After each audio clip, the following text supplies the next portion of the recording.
সাত সকালে নদিয়ার শান্তিপুরে একটি চুরির ঘটনা সামনে আসে, যেখানে দেখা যায় একটি সোনার দোকানে চুরির ঘটনা ঘটেছে। কোলাপসিবলের গেট কেটে এবং শাটার ভেঙে। রীতিমতো এই ঘটনা শুধু নয়, তার পার্শ্ববর্তী একটি দোকান, যেটা হোমিওপ্যাথি ওষুধের দোকান, সেখানেও চুরি হয়েছে। সিসিটিভি খুলে নেওয়া হয়েছে। এমনই বিশেষ কিছু তথ্য কিন্তু সামনে আসে এবং অভিযোগও করা হয়। এই ঘটনা তদন্তে নামে শান্তিপুর থানার পুলিশ এবং তারপরেই উঠে আসে রহস্যের যে কিনারা তা কিন্তু করতে পারে পুলিশ। জানা যায় এই যে সোনার দোকানদার, যিনি প্রথমে দাবি করেছিলেন যে তার দোকানে রীতিমতো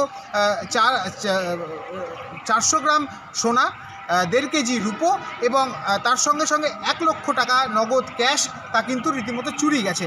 এরপরেই পুলিশ তদন্তে নেমে সন্দেহ হয় এবং সিসিটিভি ফুটেজ, অর্থাৎ ওই দোকানেই ছিল একটি স্পাই ক্যাম্প। সেই স্পাই ক্যাম্প খুঁজে পাওয়ার পর সেখান থেকে তদন্তে উঠে আসে যে যখন দোকানে ঢোকানো চোর ঢোকে, যে দুষ্কৃতী ঢোকে, তখন সেই ডিসপ্লে যেখানে দাবি করা হয়েছিল যে সোনা গহনা ছিল, সেটা পুরোপুরি ফাঁকা ছিল।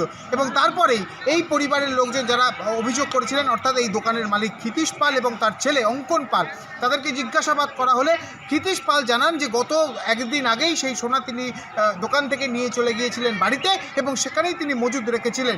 তবে এই চুরির সঙ্গে সোনা গহনা কোনো কিছু চুরি ঘটেনি। আর তারপরেই কিন্তু উঠে আসে আসল তথ্য যে চুরির ঘটনা না ঘটলেও চুরি সাজানো হয়েছে। তো শান্তিপুর থানায় একটা কমপ্লেন করেন যে তার সোনার দোকান থেকে মোটামুটি 400 গ্রাম মতো সোনা এবং 1.5 কেজি মতো রূপা এবং আরও অন্যান্য রূপার গহনা সহ একটা বড় রকমের চুরি হয়। তো ঘটনার তদন্তে শান্তিপুর থানার আধিকারিকরা নামেন এবং সেখানে ঘটনাক্রমে এই সোনা রূপার সঙ্গে সঙ্গে যে সমস্ত হার্ড ডিস্ক ছিল সিসিটিভি ক্যামেরা, সেগুলোও বলছে নিয়ে চলে গিয়েছে। তো ঘটনাক্রমে আমরা দুটোই দেখতে পাচ্ছেন, এই সামনে স্পাইক ক্যামেরা আছে, এই দুটোই ছিল। এই দুটোর সাহায্যে আমরা যখন ফুটেজ অ্যানালিসিস করলাম এবং যারা আইও ছিল এবং শান্তিপুর থানার যারা আধিকারিক, সেখান থেকে দেখা যাচ্ছে যে প্রথমত আমরা এরকম ডিসপ্লেতে কোনো সোনার গয়না একটাও দেখা যায়নি, কোনো সোনার গয়না ছিল না, বা যেটা সিসিটিভি ফুটেজে দেখা যাচ্ছে মানে কোনো রকম ডিসপ্লেতে একটাও সোনার গয়না ছিল না। এবং যিনি একজন মাস্ক পরে এবং একটা জ্যাকেট, লাল জ্যাকেট পরে যে ভদ্রলোক যিনি দুষ্কৃতী এরকম কাজ করছেন, উনি লাস্টে একটা ড্রয়ার টেনে কিছু একটা জিনিস নিয়ে পকেটে বেরিয়ে গেলেন। কিন্তু কেন ঘটনা করা হয়েছে? পুলিশের প্রাথমিক অনুমান এই ক্ষিতীশ পালের 50 লক্ষ টাকা ব্যাংক লোন এবং তার সঙ্গে সঙ্গে 1 কোটি টাকার একটি ইন্স্যুরেন্স রয়েছে। আর সেই কারণেই এই ঘটনা হয়তো তিনি সাজিয়ে ফেলতে পারেন, কারণ চুরির ঘটনা পাশের একটি দোকানে ঘটেছে।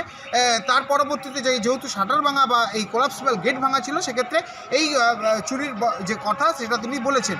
পরবর্তীতে পুলিশের কাছে তারা স্বীকার করেন কোনো সোনা এবং যে টাকা তা চুরি যায়নি এবং পরবর্তীতে পুলিশ এই সিসিটিভি ফুটেজের ভিত্তিতে সেই সোনাগুলিকে এই যে অভিযোগকারী রয়েছে ক্ষিতীশ পাল এবং তার বাড়ি থেকে কিন্তু উদ্ধার করে।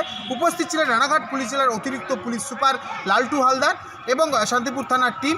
এবং তার সঙ্গে সঙ্গে এই ঘটনার সঙ্গে আরও যে চুরির ঘটনা ঘটেছে পাশের হোমিওপ্যাথি দোকানে, সমস্ত সিসিটিভি ফুটেজ দেখে রীতিমতো কিন্তু এখন সেই তদন্তে নেমেছে শান্তিপুর থানার পুলিশ। তবে যে সোনার দোকানে চুরির ঘটনার যে গল্প ফাঁদা হয়েছিল তা যে পুরোপুরি ভুয়ো তা কিন্তু প্রমাণ করতে পেরেছে রানাঘাট পুলিশ জেলা, যা পুলিশের বড়সড় সাফল্য বলে মনে করছে শান্তিপুরবাসী।